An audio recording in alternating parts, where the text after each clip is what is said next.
Lição de honra. Ana Lúcia Guabi. Inspirado mediunicamente pelos espíritos, Joel Santiago e irmã Gertrudes. Sinopse. Nesse romance, inspirado mediunicamente, vamos encontrar os danosos efeitos da precipitação. Nosso personagem central, envolvido pela desconfiança e pelo ciúme, precipita-se em ações de amargura, destruindo a própria felicidade que sempre quis preservar. Em diálogos construtivos, lembranças e revelações, o ensinamento, calçado no bem e na responsabilidade, é trazido tanto para o personagem como para os leitores. Audiolivro realizado pelo canal Surya Chand Audiobook. Primeira parte. No plano físico. Então, os escribas e os fariseus lhe trouxeram uma mulher que fora surpreendida em adultério e, pondo-a de pé no meio do povo, disseram a Jesus: Mestre, esta mulher foi apanhada em adultério. Ora Moisés, pela lei, ordena que se lapidem as adúlteras. Qual sobre isso a tua opinião? Diziam isto para o tentarem e terem de que o acusar. Jesus, porém, abaixando-se, entrou a escrever na terra com o dedo. Como continuassem a interrogá-lo, ele se levantou e disse: Aquele dentro de vós que estiver sem pecado, atire a primeira pedra. João 8:3-7. Capítulo 1. César e Clarice. Abri os olhos. Tateei o lado direito da cama. Clarice já havia se levantado. Era mais um despertar como tantos outros da minha feliz vida de homem casado. Espreguicei-me demoradamente. Era possível ouvir do quarto o barulho das panelas e dos talheres.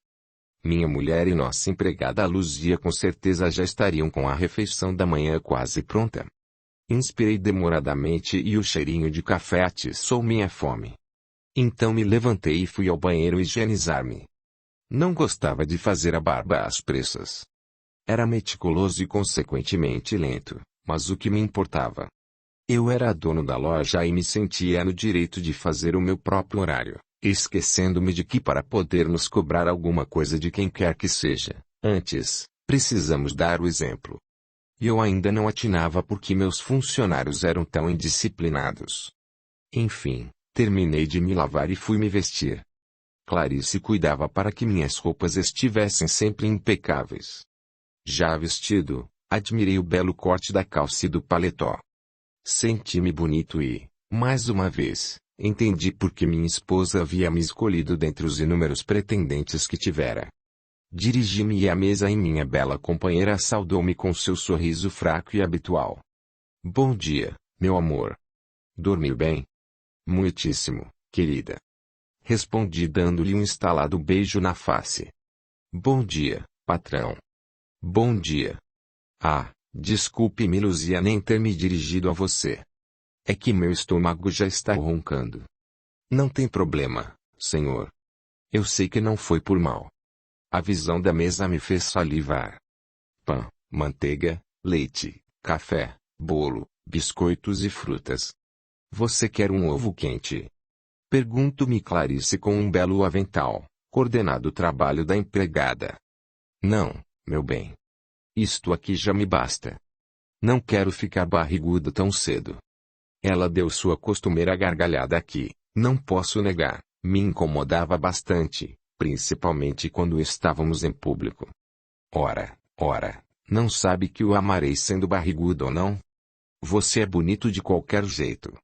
Isso você diz agora, quero ver se vai repetir quando eu engordar. É só aceitar o convite dos seus amigos para jogar futebol nos fins de semana. Mas eu prefiro ficar junto de você nos dias de folga.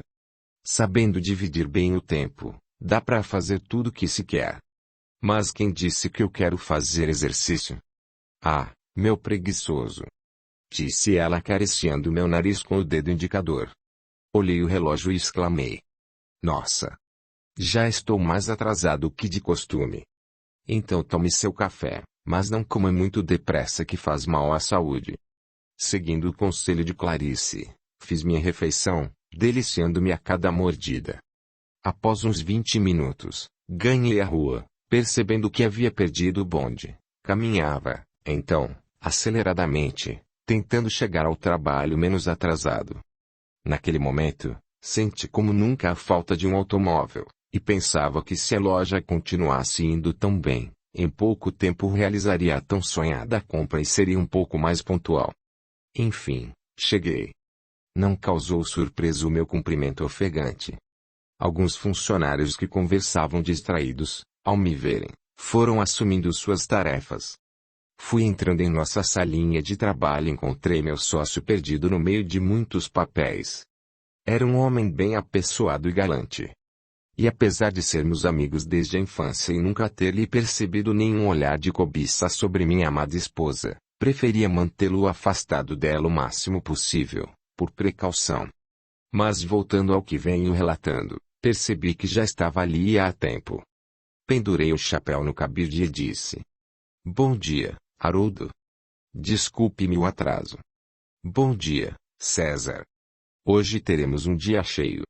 Vai chegar mercadoria e precisamos ficar de olho para ver se tudo chegará do jeito que pedimos. Ah, é.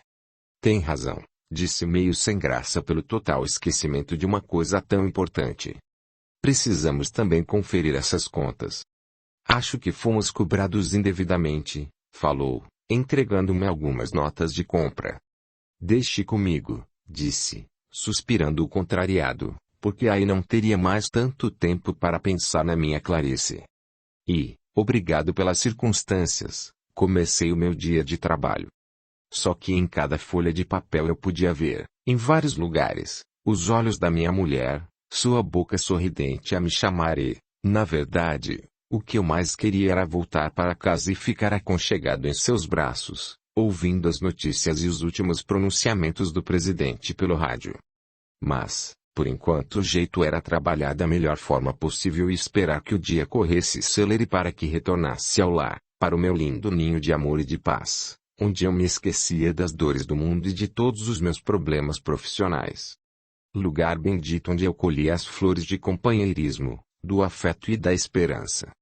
Ávido por receber os beijos da meiga Clarice, ia vencendo minhas tarefas com presteza, visando única e exclusivamente a minha recompensa rotineira que sempre tinha um novo e delicioso sabor.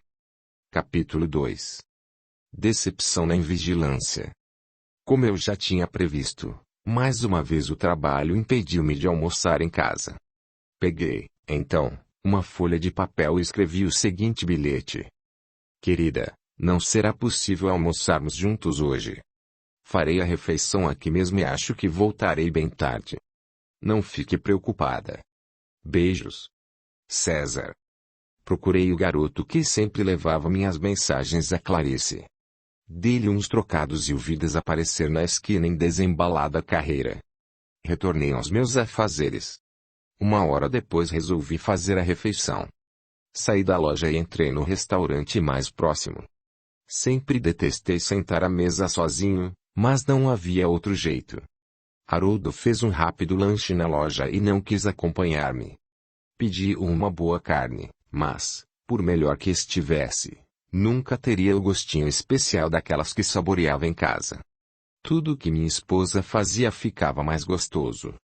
Ao terminar o almoço, estava alimentado, mas não satisfeito. Resignei-me, sonhando com o jantar. Voltei à loja e continuei tentando em vão concentrar-me no serviço. Remexia-me na cadeira sem parar. Perdi a conta das vezes que olhei o relógio. Aquele lugar parecia sufocar-me. Nunca estivera tão agitado. Haroldo percebeu e passou a observar-me a miúde. Decorrido algum tempo, meu sócio perguntou-me: O que você tem hoje, César? Não sossega e mal consegue trabalhar. Posso ajudá-lo? Não sei, amigo, respondi com sinceridade. Estou nervoso e preocupado com Clarice como nunca estive antes. A empregada já deve ter ido embora e não gosto que ela fique sozinha. Haroldo sorriu e disse: Nossa, como o amor é capaz de deixar um homem. O que pode acontecer numa hora dessas? Não sei o que pode acontecer, só sei que estou me roendo por dentro, meu amigo. Então, disse tudo o que eu queria ouvir. Se assim, vá para casa, homem. Se não é capaz de te dar um troço. Deus me livre ser o culpado de tal coisa. Mas não se importa de fazer todo o trabalho sozinho. Falei apenas por delicadeza. Desse jeito, você em vez de trabalhar dará mais trabalho. Vá antes que eu me arrependa. Abri um enorme sorriso de contentamento e agradeci. Muito obrigado, mesmo. Nem sei como retribuir-lhe este favor. Ele respondeu, sorrindo. Se Clarice tiver alguma parente tão prendada quanto ela, apresente-me. Quem sabe caio de amores feito você? Estou mesmo na idade de me casar. Peguei o meu chapéu e saí da loja a passos largos, esquecendo-me até de me despedir dos funcionários. Apesar da vontade de chegar em casa, resolvi entrar em uma confeitaria e comprar alguns doces para minha mulher. Ela podia comê-los às vezes, porque tinha boa saúde, era esbelta e não engordava com facilidade. Com o embrulho nas mãos, já não podia andar tão depressa, mas valeria a pena o sacrifício, pois vê-las sorrindo seria o meu maior presente. Finalmente, enxerguei a minha casa no final da rua. Andei mais rápido, nem acreditei quando abri o portão. Atravessei o jardim, entrei pé ante pé, como sempre fazia, sem mesmo ter consciência do porquê. De repente, senti meu corpo gelar. Vi um estranho na sala. Não consegui perceber-lhe a roupa, mas reparei que era alto, moreno, e tinha boa aparência. Julguei que estava à vontade demais para o meu gosto e só pude ouvir minha amada sussurrar. Meu marido deverá ser o último a saber para que nossos planos se realizem. Ela tinha um brilho nos olhos que eu jamais vira em nenhuma outra ocasião. Nem no dia do nosso casamento pareceu-me tão feliz, tão realizada. Sua voz assemelhava-se a uma melodia compondo. E ele sorria de comum acordo com Clarice. Temi ouvir mais. Saí feito louco, tonto, desgovernado, andava sem ter ideia de onde botava os pés. Senti-me um idiota com aquele embrulho nas mãos. Corri os olhos ao redor procurando uma lixeira na qual pudesse livrar-me dele. Ao divisá-la, andei até ela e, no momento em que ia jogar os doces, senti alguém bater no meu ombro. Moço, é de comer? Perguntou-me um moleque. É, respondi feito um automato. Então o senhor dá pra mim? Entreguei-lhe as iguarias sem dizer uma palavra. O menino saiu correndo feliz da vida. E eu, mergulhando na minha tristeza, não percebi que ele estava descalço e faminto. Egocêntrico, achava que só o meu problema era importante, e fui insensível à pobreza daquele irmãozinho que precisava não só de recursos materiais, mas também de carinho e boa educação. Esse é um dos nossos grandes enganos.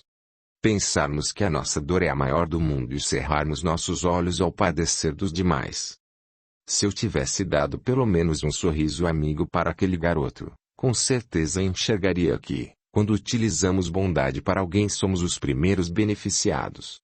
Mas, no meu extremo desequilíbrio emocional, jurei que aquela história não teria o fim que os dois haviam planejado.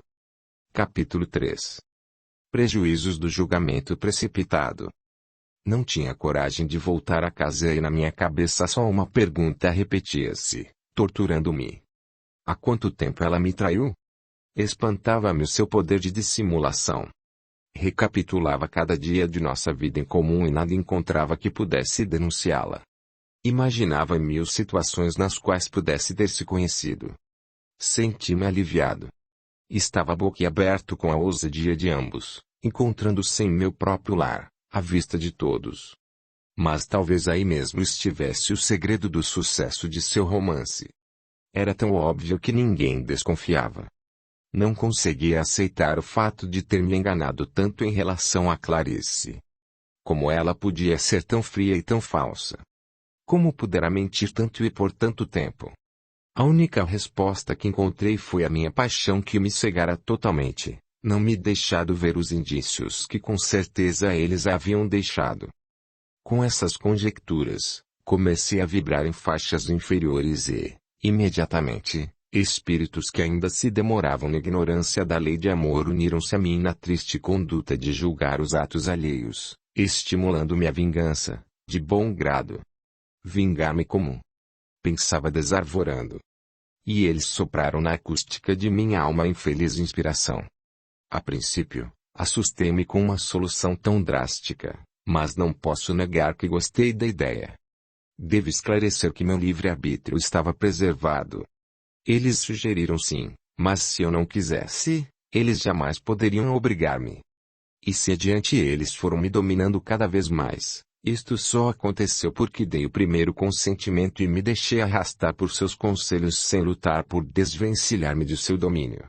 Andava sem rumo, quando vi um homem mal vestido, de roupa surrada na porta de um café. Acerquei-me dele e fui direto ao assunto. Faz um favor para mim? Ele, hesitante, ficou a me olhar. Pago bem. Abri um sorriso de dentes amarelados pelo vício de fumar que lhe minava a saúde pouco a pouco e, então, respondeu. Se o senhor me der o dinheiro antes eu faço, desconfiado, retruquei. E como vou saber se vai cumprir sua palavra? Tem que confiar, disse ele com um olhar malicioso. Foi minha vez de hesitar, mas, como estava desesperado, aceitei. Vou aceitar. O que é para fazer? Perguntou ele com frieza. Mais que depressa, sussurrei-lhe as instruções ao pé do ouvido. Só isso? Tome o dinheiro de encomenda e do seu pagamento. Enquanto esperava, pedi um refresco para disfarçar. Não podiam perceber que estava à espera de alguém. Os minutos engatinhavam devido à minha grande ansiedade. Depois de quase meia hora, ele apareceu ofegante. Trouxe? Perguntei suando as bagas. Sim, mas foi difícil. Dê-me, disse esticando-lhe a mão aberta. Ele apertou o pacotinho entre os dedos, falando. É dos bons, mas deu muito trabalho para conseguir 3 pontos. Percebendo que só me entregaria a encomenda se o pagasse mais, enfiei a mão no bolso e tirei pequena quantia, que mostrei a ele. O homem agarrou o dinheiro com a mão que mostrava desocupada, abrindo imediatamente a outra, da qual subtraiu o embrulhinho de maneira mais discreta possível. Ele escafedeu-se rapidamente. Voltei ao meu refresco para não dar na vista e, ao terminar de bebê-lo, esgueirei-me pelo lado oposto. Éramos dois infelizes que visamos sempre vantagens materiais, lembrando-nos só muito mais tarde de que o verdadeiro lucro é o progresso do espírito. Novamente vagava pela rua, desanimado de voltar para casa. Com os pés doendo da longa caminhada, a certa hora dei-me conta de que precisava retornar ao lar. Mas, antes, precisava recompor-me, pois não queria que minha mulher percebesse que eu flagrara a sua traição. Ajeitei os cabelos com as mãos trêmulas, passei o lenço no rosto, respirei fundo e resolvi recolher-me ao meu domicílio, tentando parecer natural. Andava devagar, tinha medo de encontrar-me com Clarice. O que dizer? O que responder-lhe? Ao avistar a casa no final da rua, não senti a mesma alegria de horas antes. Abri o portão sem entusiasmo e enfiei a chave na porta receoso do que me esperava. Como pude entregar-me a tais pensamentos, a tais ações?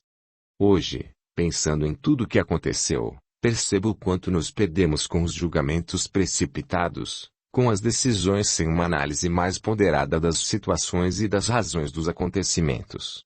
Deixamos-nos levar por julgamentos, sem conhecimento prévio, nos comportamentos que muitas vezes precipitam mágoas, geram culpas, dificultam soluções e, pior, prejudicam outras pessoas.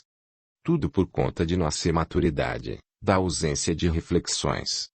Que falta faz a tentativa de entender fatos à primeira vista incompreensíveis. Colocar-se no lugar do outro para compreender comportamentos, iniciativas. É incrível, mas nos esquecemos de algo que não deveria ser óbvio aos nossos olhos. As diferenças dos pontos de vista uns dos outros. Cada um enxerga a vida sob o ponto de vista que se coloca, como resultado de suas experiências, de suas vivências.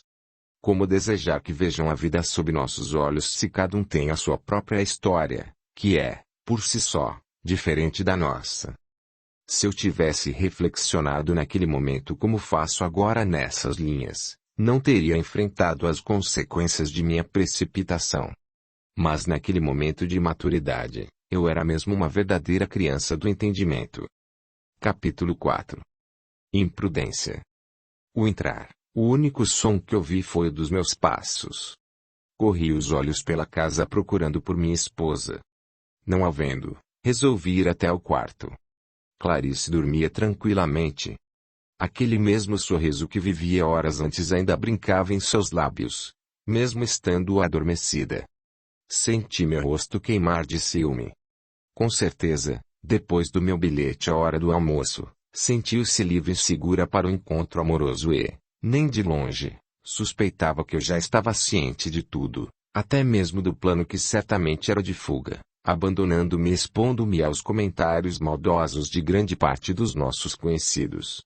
E, neste fervilhar de ideias infelizes, não me lembrei do maior recurso do qual poderia ter lançado mão. A prece. Infelizmente, oração, para mim, naqueles tempos, era repetir as fórmulas já prontas que passam de geração a geração. E se muitas vezes são repetidas com sentimentos e fé, na maioria delas são apenas recitadas maquinalmente sem que o pedinte nem mesmo se dê conta daquilo que fala, julgando, após o término da cantinela, estar quite com Deus, ficando depois sem entender por que não recebeu o consolo e a força necessários para enfrentar o problema que lhe surgiu à frente. É bom lembrar também que na maioria das vezes só entramos em prece para pedir coisas a Deus, mas esquecemos de que por meio dela podemos agradecer e louvar ao nosso Criador que tão bom nos é. E, sem dúvida alguma, se dela tivesse feito uso, lembrar-me-ia do perdão, que é uma das maiores armas daqueles que dizem seguir o Cristo, como era o meu caso. Recebemos seus inúmeros benefícios, daria o direito a Clarice de seguir seu caminho e procuraria reconstruir o meu, com a convicção de que tudo fizera para que nosso relacionamento desse certo, sem desejar-lhe mal e respeitando sua vontade. Também não me importaria com os possíveis comentários dos irmãos desavisados que muitas vezes prestam atenção nos problemas dos outros, não com o intuito de socorrê-los, pois ainda não despertava a caridade em si, mas para se esquecerem das próprias chagas que trazem em seu íntimo, sem que tenham, no momento, a coragem de tocá-las. Mas como todos nós somos ainda imperfeitos, ofereceria assim a todos o meu perdão, por também reconhecer-me cheio de mazelas. Sem dúvida com o auxílio espiritual que dispensei, mudaria toda a paisagem mental, percebendo que a minha desdita não era tão grande quanto imaginar à primeira vista e estaria apto a tomar decisões acertadas, sem derrapar nos abismos da insônia que me vi logo depois. Resolvi, então, agir da melhor forma possível, como se aquele fosse um dia absolutamente normal. Tomei banho, vesti o pijama, fui até a cozinha, pensando que deveria comer alguma coisa, pois as panelas nada me apeteciam. E que sonhara tanto com a hora do jantar. Acabei escolhendo o pouquinho e canja que estava no fundo de uma velha caçarola. Tinha a sensação de ter um nó na garganta e não consegui terminar a refeição.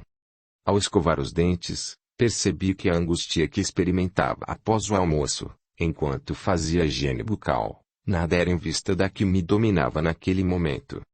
Voltei ao quarto, reparei nos bastos cabelos de Clarice espalhados sobre o travesseiro.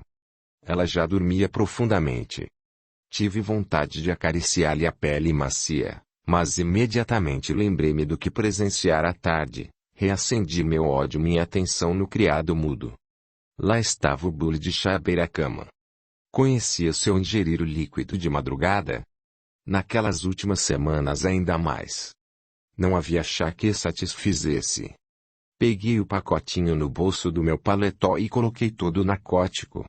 Livrei-me de todos os indícios que, segundo o meu ponto de vista, pudessem comprometer-me. Em seguida, deitei-me ao seu lado. Imaginei que passaria a noite em claro, mas a minha exaustão era tanta que em poucos minutos caí em sono profundo e repleto de pesadelos. Tais pesadelos eram como se fossem alertas para o que eu enfrentaria depois. Minha covardia moral, que agiu sem discernimento, esqueceu-se dos conselhos do bom senso. Deixei-me levar pelas ondas da imprudência. Ao depositar o conteúdo do pacotinho no chá, agi como um invasor do sossego alheio, maltratei a confiança, a liberdade de Clarice. Violentei sua inocência, criando dores para mim mesmo. Hoje entendo, todavia, que apesar de nossa imaturidade, a misericórdia de Deus sempre está presente. Nossos equívocos e fracassos sempre encontram em sua grandeza e bondade as portas da reparação. A sabedoria divina determinou que a construção da felicidade é obra do esforço próprio de cada um, não nos faltando, portanto, as claridades do conhecimento trazido por aqueles que, em todos os tempos, fazem vibrar o bom som da mensagem de amor que rege o universo. Audiolivro realizado pelo canal Surya Chand Audiobook. Mais uma verdade é patente. Só o tempo das experiências nos amadurecem. Depois daquela decisão infeliz, imatura, precipitada, foco gerador de aflições já a partir daquele momento e para o futuro, é que comecei a conhecer os frutos do egoísmo no coração. Capítulo 5. Consequências. Acordei assustado com as fortes batidas ecoando pela casa. Quando me dei conta, já estava com a porta aberta. Deparei-me com Luzia, que ficou desconcertada ao me ver com traje de dormir. O que foi, Luzia? Que barulhada é essa? Já é tarde, patrão. Não queria incomodar. É que todo dia a dona Clarice vem abrir logo que percebe minha chegada, e como a esta hora sempre estamos com a refeição quase pronta, resolvi insistir porque estranhei demais. Disse ela, justificando. Eu ouvia tudo meio distante e só consegui falar. Entre. E a patroa? Indagou ela, correndo o olhar pela casa. Está na cama, informei. Ela está passando mal? Insistiu ela. Quase irritado respondi. Que eu saiba, não. O senhor quer que eu comece o serviço agora ou devo esperar que ela acorde? Vá chamá-la, disse eu, caminhando em direção ao banheiro, na tentativa de esquivar-me do inevitável encontro com a realidade. Mas, patrão, fico sem jeito de entrar assim no quarto. Deixe de ser boba, Luzia, não fui eu mesmo quem pediu. Falei com os nervos à flor da pele. A empregada dirigiu-se ao quarto meio sem graça. Demorou alguns minutos. Voltou com os olhos arregalados dizendo. Ela não responde, por mais que eu a chame. Só aí foi que realmente percebi a gravidade do crime que havia cometido. Trêmulo, com os olhos cheios de lágrimas pedi. Chame um médico. Eu fico com ela. Devido ao meu descontrole, Luzia hesitou ao cogitar deixar-me sozinho com minha mulher, mas como achava que o socorro precisava ser urgente, assentiu sem mais delongas. Fiquei parado no meio da sala. Não me encorajava a chegar perto de Clarice. Não suportava a ideia de vê-la ao lado de outro, e também não queria ver o corpo, que tantas vezes abracei com ternura, morto sobre a cama ou dentro de um caixão. Pensei em suicídio, mas, graças a Deus, não me animei a tal caso. Caso cometesse mais essa loucura, minha situação tornar-se-ia muito pior do que já estava, embora eu achasse que nada poderia ser mais doído que o meu presente. A empregada chegou com um médico amigo seu que nunca a vira mais gordo. A visita foi rápida, porque já não havia o que fazer, apenas certificar o óbito. Haroldo, embora estivesse acostumado com os meus rotineiros atrasos, preocupou-se com a minha demora incomum e veio ao meu encontro. Chegando em minha casa, encontrou-me de pijama, já sentado em uma cadeira, com o olhar perdido e mãos geladas.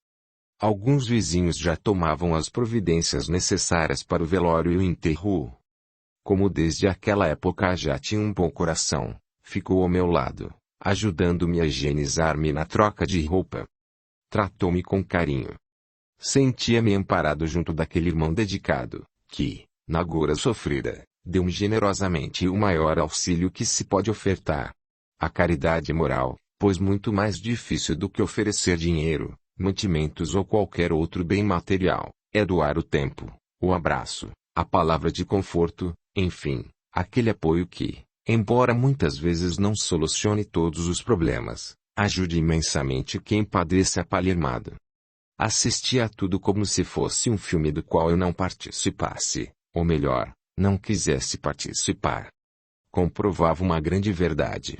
Quando alguém nos ofende, o problema, na realidade, é do ofensor, porque não fomos nós que nos desviamos do caminho certo. Mas quando nos vingamos da pessoa, o problema passa a ser nosso também, pois igualmente nos afastamos da melhor trilha de evolução, que é a prática do bem. E ali estava eu, amargando um sofrimento que poderia perfeitamente ser evitado. Havia, por seu meu orgulho ferido, dificultado sobremaneira minha caminhada terrena, colocando pedras onde poderia ter plantado flores. Mas isto só me aconteceu porque nosso Pai é bom e respeita a vontade dos seus filhos, deixando que cada um de nós evolua como lhe aprouver. E a sua misericórdia é tão grande, que toda vez que fazemos escolhas erradas, Ele faz com que estas mesmas opções, no final se revertam em aprendizado e progresso para o espírito que as escolheu, não deixando nada se perder, e fazendo com que todos os nossos atos, sejam certos ou errados, acabem sempre, de uma forma ou de outra, contribuindo para a nossa felicidade. Coisa da qual, aliás, o Criador não abre mão em relação a nós. Mas eu ainda não despertara para essas sublimes verdades e sofria, sentindo-me o ser mais desventurado da face da terra. Capítulo 6. Arrependimento tardio. Ora, a última vez, naquela experiência carnal, que minha mulher pôde se deliciar com a bebida de que tanto gostava. E como era de conhecimento geral minha paixão por ela, nunca suspeitaram de mim. Para todos, ela deixara o corpo devido a alguma doença do coração, mal súbito. Nem seus parentes preocuparam-se em investigar o acontecimento. Eu, por minha vez, descobrindo-me também covarde, além de orgulhoso e egoísta, procurei relatar tudo superficialmente com proposital economia de detalhes. E por me considerarem muitíssimo abalado, no que estavam certos, pouparam-me de perguntas que, na opinião da maioria, só me fariam sofrer. O velório para mim foi uma tortura duplicada. Chorava pela separação física entre mim e meu grande amor de vida e também por esse mesmo afeto ter me traído de maneira mais aviltante que poderia imaginar, pois se encontrava com seu amante em nosso próprio lar e talvez trocasse juras de amor em meu próprio quarto.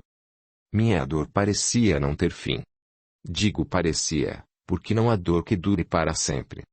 De certo que um minuto de dor sob o ponto de vista daquele que sofre, passa bem devagar e parece ser uma hora ou, quem sabe, 2 ou 3. Só que por mais que nos pareça longo um padecer, ele terá fim. Disso não podemos duvidar. Mas na minha ignorância, eu era incrédulo. Acreditava em Deus só quando as coisas estavam correndo bem, na hora difícil, em que mais eu devia me apegar a Ele e confiar no seu poder de transformar dores amargas em saborosos frutos de aprendizado e evolução. Entreguei-me ao desespero que em todo tempo e lugar é infrutífero para o bem, e deixava que grossas lágrimas rolassem uma atrás da outra pelo meu rosto pálido. Senti meus olhos mais inchados a cada minuto. Não conseguia comer nada. Apenas bebia o chá que a minha irmã servia-me de quando em quando. Incrível. Acabara de assassinar Clarice usando a mesma bebida e ninguém ligava os fatos. Também, ela esvaziara o bule e nada havia sobrado para denunciar-me. Enquanto isso, no meio da tempestade de dor que acolhi na mente, ouvi muitas vezes os seguintes comentários. Pobrezinha. Parece que está dormindo. Dizia alguém. Ah! Você não sabe? Ela morreu do coração à noite, durante o sono. Ela era muito boa. Que Deus a tenha. Completavam os demais. Nessa hora, um soluço mais alto escapava do meu peito e todos se calavam respeitosos, voltando às orações. Atitude esta indispensável para auxílio tanto dos familiares como do espírito que desencarna, ajudando-o neste período de adaptação ao mundo espiritual. Eu, que pouco olhara Clarice durante o velório, no momento da despedida inevitável, fitei-lhe os olhos. Encontrei ainda naqueles lábios um esboço do sorriso que me torturava desde a tarde infeliz. Seu corpo estava lindo como sempre e tive a impressão de que a alma o deixara sem sofrimentos. Percebi, então, que o fel da vingança é bebido primeiramente e em maior parte por quem a promove. Senti-me vazio. Por que não a interrogara? Por que não lhe dissera o que se passava em meu coração? Por que não lhe dera a chance de defesa? Por que não lhe ouvir os motivos? Por quê? Mas o fato já estava consumado e sua boca não mais poderia responder aquelas perguntas. Haroldo e minha família tentavam consolar-me com palavras doces e carinhos enquanto fechavam o esquife. Pela cortina de lágrimas que embaçavam meus olhos, vi a rosa vermelha que joguei sobre ele espalhar-se ao vento. Suas pétalas representavam todas as gotas de sangue que já foram derramadas por esse mundo afora em nome da velha e mesquinha vingança. Hoje, com a benção do conhecimento espírita a espalhar as sementes do conforto que brada em alto som a pérola da imortalidade da alma, podemos compreender, sem torturas, a naturalidade do fenômeno conhecido com o nome de morte. A morte, seja pelas tradições religiosas ou pelo desconhecimento de sua vertente que continua após o túmulo, sempre foi motivo de sofrimentos de expressão. Mães que se separam de seus filhos, filhos que consideram aparente perda dos pais, cônjuges que se veem de uma hora para outra despojados da presença daqueles que elegeram para a vida em comum, amigos que experimentam a angústia da ausência de afetos autênticos. A revelação espírita, todavia, foi a luz da esperança que se derramou sobre a humanidade, demonstrando com fatos patentes, a imortalidade da alma, característica marcante dos filhos de Deus a encher de ânimo e confiança no vencer da separação temporária ocasionada pela morte biológica. A mediunidade, por sua vez, trouxe luz imensa nos intercâmbios que sempre existiram, mas só foram compreendidos com o advento da codificação espírita. Quando então pudemos conhecer os extraordinários mecanismos que ligam e interligam os seres que se amam, destruindo quaisquer motivos ou tentativas de desespero que a morte pode ocasionar, uma vez que já somos cientes de que somos imortais, destinados à felicidade que devemos construir à custa do próprio esforço. Naquele momento infeliz, eu nada sabia sobre isso. Capítulo 7. Perda de referência. Minha vida perdeu totalmente o sentido. Nada era capaz de animar-me. Teimoso, não arredei o pé da casa que vivi com minha esposa, apesar de insistência dos meus familiares. Quando perceberam serem inúteis os conselhos, minha irmã veio morar comigo. Ela não tinha se casado e, como é muito caridosa, resolveu cuidar de mim naquele meu terrível momento de vida.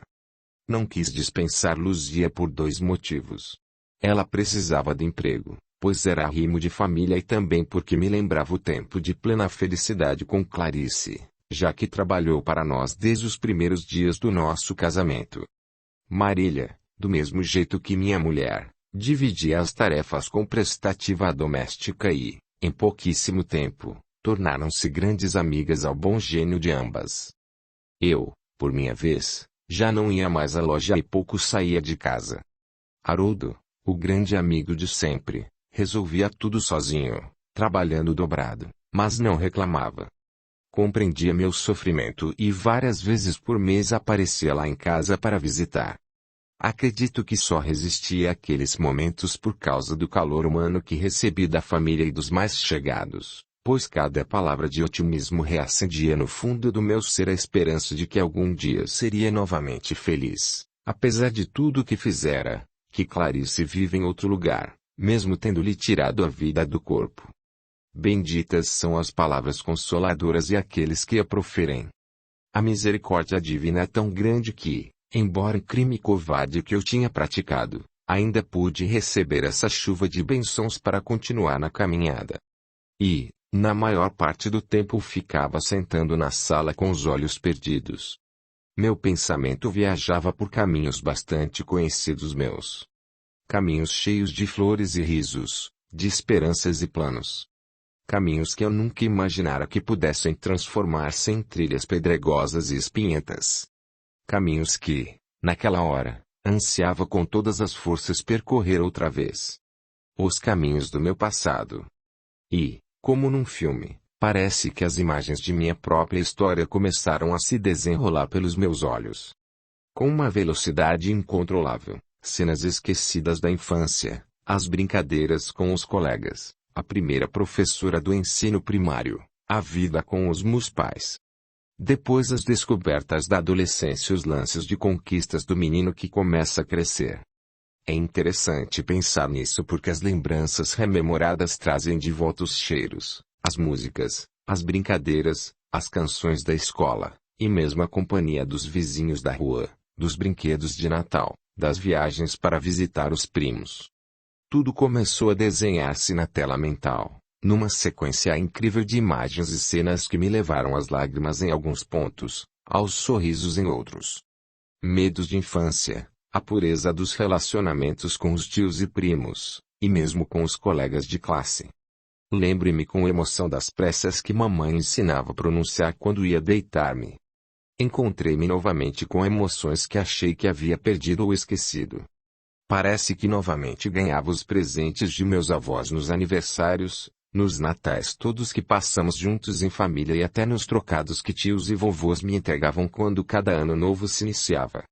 Hoje, ao traçar essas linhas, e pensando nas aflições humanas e oriundas de traumas, angústias e culpas, e mesmo os difíceis desdobramentos de mortes, separações, conflitos, fico a pensar nos benefícios do conhecimento espírita. A mensagem espírita é mensagem de alegria, de otimismo, de entusiasmo pela vida e de constante estímulo pelo trabalho no bem. Referido trabalho no bem, que vai além do amparo material que possamos prestar às criaturas, situa-se de maneira expressiva na autoestima que possamos levantar em pessoas que se abatem, que se deprimem. À época de minhas lutas, a vida perdeu sentido. A perda e separação, da Clarice, da querida Clarice, constrangeu-me o coração, perturbou-me a mente. Antes tivesse buscado ajuda nos amigos, na religião. Mas entreguei-me ao desalento. Hoje percebo o quanto podemos oferecer às almas sofridas quando lhes estendemos as mãos, quando lhes sorrimos para que se sintam amadas, quando o abraço, o aperto de mão, a expressão de serenidade pode ajudar a quem se debate nas aflições. A bondade de Deus, que cura as feridas da alma através do tempo, ensinou-me a compreender as situações. A revelação espírita, consolando o coração com sua lógica inquestionável, com bom senso de seus ensinos e com a mensagem clara dos evangelhos e nos fortalecer a alma, é a luz que a humanidade busca e precisa. Bendita a doutrina consoladora que tanto tem oferecido à humanidade. Mas para que o leitor tenha conhecimento da sequência dos fatos, voltemos à rememoração de minha vida a partir da juventude. Juventude inquieta, cheia de sonhos e que me levou à querida Clarice que eu não soube respeitar. Capítulo 8. O início. Eu estava no auge da juventude e da beleza, e era noite de domingo. Resolvi ir ao cinema para assistir a um filme nacional que fazia imenso sucesso. Vesti uma das minhas melhores roupas, pois não são apenas mulheres que gostam de sair bem vestidas. Os homens, embora muitos não confessem, também se preocupam com a aparência, mas é claro que em tudo é preciso ter equilíbrio para que não se venham sofrer depois por causa do apego a coisas materiais, que são um meio e não o objetivo da nossa existência. Chegando ao cinema, percebi que a bilheteria estava muito concorrida. Mas não era de se espantar, pois essa era a principal diversão noturna. Desviando-me de um e outro, procurava um lugar na fila, que estava imensa. Levei alguns pisões e, depois de um bom tempo, consegui o meu ingresso. Enfrentaria agora mais alguns minutos de aperto para entrar na sala de projeção. Confesso que já estava um pouco irritado, coisa que de nada me ajudou. E quando já pensava em desistir do divertimento que mais estava parecendo sofrimento, vi um pouco à frente uma bela e sedosa cabeleira destacar-se dentre as demais. Ganhei fôlego e segui aquelas madeixas castanhas à distância. Ao sairmos da confusão, pude ver como era dona dos belos cabelos que me encantaram. Corpo bem feito, andar suave e gracioso. Estava acompanhada de outra moça e uma senhora, a qual as duas davam o braço. Apressei-os passou, aproximando-me um pouco mais, podendo sentir o perfume que vinha dela. Eu parecia a abelha que tenta pousar em uma flor que é agitada pelo vento. Elas se sentaram. Para não dar muito na vista, fiquei num lugar relativamente afastado, mas de onde pudesse observá-la. E sem que me desse conta, já tinha há muito perdido o interesse pelo filme. O informativo, que era exibido antes da sessão normal, começou e eu nem sabia do que se tratava. Olhava o tempo todo para aquela moça tão bonita que chamara minha atenção. Quando as luzes foram acesas, notei que o filme tinha acabado, mas, na verdade, quase não me concentrara na tela. A minha estrela passou a ser outra e estava bem mais perto e, quem sabe, acessível. Procurei segui-las, mas todos se levantaram ao mesmo tempo e foi difícil localizá-las. Depois de muito custo, eu as vi novamente. Nesse momento, fui interceptado por algumas pessoas que andavam bem devagarzinho. Isto era comum, pois todos queriam mostrar seu aprumo, já que na maior parte do tempo que ali estiveram não era possível fazê-lo. Na época, não via nada demais nesse comportamento.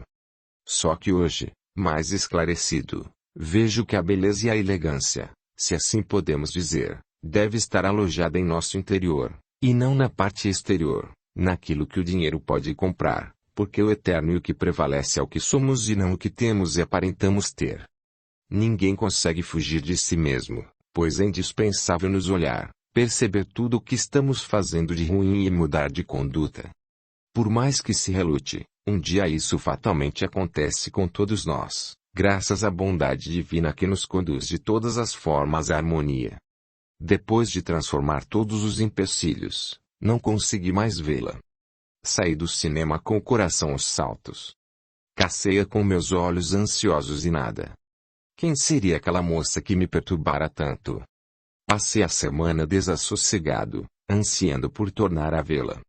O que mais me afligia era não encontrá-la novamente. Pensei em procurar por ela, mas como? Não tinha pista alguma.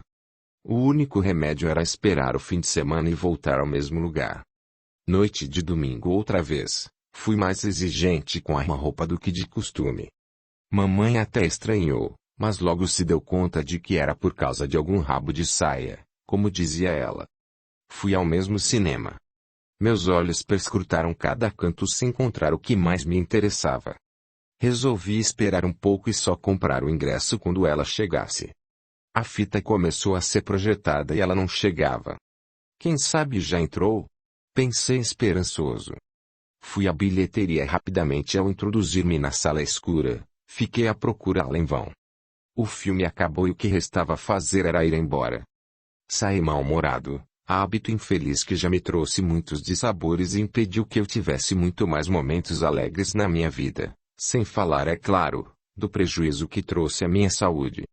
Cheguei em casa com semblante carregado, minha mãe me perguntou: "O que foi, meu filho?" "Nada." Respondi secamente e, no fundo, era verdade. Estava nervoso porque nada do que esperava aconteceu. O errado é que sempre nos irritamos por um nada que nem merecia nossa preocupação, pois, com certeza eu tinha enormes chances de rever a moça e não valeu a pena ficar tão zangado por tão pouco. Fechei-me no quarto e tirei a roupa contrariado. E agora? Como a encontraria novamente? Precisava saber alguma coisa sobre ela. Estava com raiva. Simplifiquei os preparativos costumeiros para dormir e enfiei-me embaixo da coberta. Minha mãe e meus irmãos já me conheciam o temperamento difícil e respeitaram meu silêncio. Fechei os olhos, mas não conseguia dormir. Curioso é que eu achava sempre estar preparado para o sono, mas dentre todas as coisas que fazia, como ir ao banheiro, beber água, preparar minha roupa para o dia seguinte, acertar o relógio, etc., jamais me lembrei de que antes de nos entregarmos ao repouso corporal, devemos nos sintonizar com o Criador para que possamos desfrutar de maneira equilibrada desta bênção que Ele nos oferece. Virava de um lado para outro na cama e tinha a impressão de que se eu abrisse os olhos veria aquela encantadora mulher na minha frente e poderia deslizar as minhas mãos pelos seus cabelos. Mas ao acordar várias vezes durante a noite, não a encontrei ali e o único jeito era tê-la povoando os meus sonhos de jovem apaixonado.